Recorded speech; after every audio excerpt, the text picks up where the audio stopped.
देखिए ये पहाड़ों के दामन में आज भी कई कबाइल के लोग बसते हैं और जगह जगह यहाँ पर मस्जिदें बनी हुई हैं, छोटी छोटी मस्जिदें। देखिए छोटी छोटी मस्जिदें बनी हुई हैं।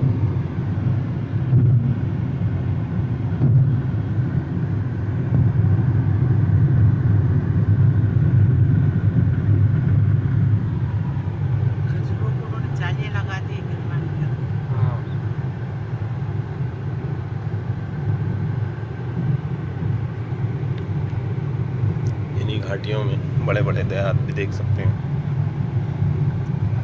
लेकिन मस्जिदें जो है जगह जगह नज़र आ रही हैं, छोटी छोटी बड़ी बड़ी मस्जिदें। और इनके मकानात जो होते हैं काफ़ी बड़े बड़े मकानात होते हैं।